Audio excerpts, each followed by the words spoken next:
The fuck is that? Like why not just a house? You bought a castle that you That's a great question. do shit in with a fucking candy machine and a fruit punched water fountain.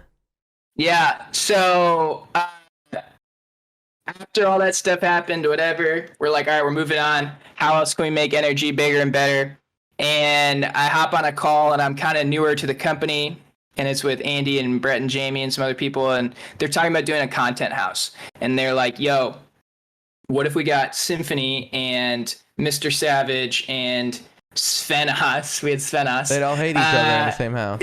Yeah, they'd all, and like we got to a point where I was like, dude, they all live in different countries, and no one's gonna like, where are they gonna move? Like Kansas, and none of them are friends. And so I was like, look, everyone's done a content house, and I grew up a huge Rob Dyrdek fan because I'm from Ohio. Yes. I skateboarded a little bit, and I was like, and he did this thing called the Fantasy Factory. For if you guys, if you know the viewers don't know about it, it was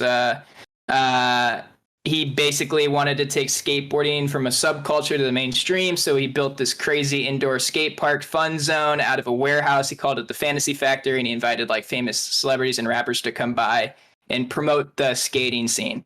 And I was like, yo, that was what happened after Robin Big, the original reality show where they lived in the house. I was like, yo, what's next is we're going to start making content spaces. That's what people are going to start doing. Right? Yeah, he did. Yeah. IP. Yeah. I remember watching that show, and like I wasn't even into it. It was just my brother would watch, and I'd sit there and watch, and it was a good show. It was a good show. Even if you weren't a skater, bro, that's what really like brought it together. Yeah. I wasn't a skater, and it was just like it was one of the better reality TV shows. 100%. It felt less fake. Yeah, 100%. And so anyways, I brought my little, made this like shitty little PowerPoint deck with like JPEG images on like a black background, and I brought it to this meeting, and I was like, hey guys, so here's what I think, like here's our issue. We want to make more IRL content. We can't make a content house. What if we made the Fantasy Factory for gaming? And is the reason it's called the Castle is because I was originally called the Content Castle. We thought the castle might have just been better. So Andy was like, yeah, dude, if you think you can do this, like, I'll let you do it. And I was like, are you serious? And he was like, yeah, like, here's a bunch of money. Like, go build it. I love the idea. And so I found a warehouse. Like, my college buddy found me this warehouse in LA. It was like the cheapest warehouse I could find in LA.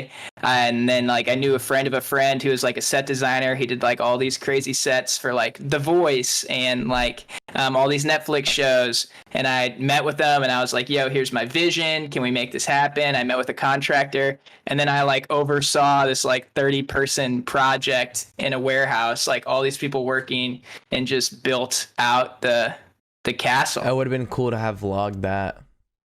I vlogged the beginning of it, where I was like, there's footage of me that is like, it's actually a really funny story. My video editor Aiden, I was like, yo, let's walk through this empty warehouse, and I'll kind of like say, you know, this is going to be here, this is going to be here, and we'll always have this footage in case this ever blows up.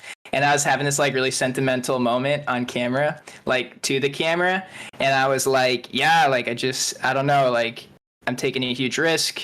Who knows if it's going to work out? I just hope, that, people will watch the content I put out here. And I kind of like put my head down, and the guy on the camera goes, people will watch, man. Like jumped in.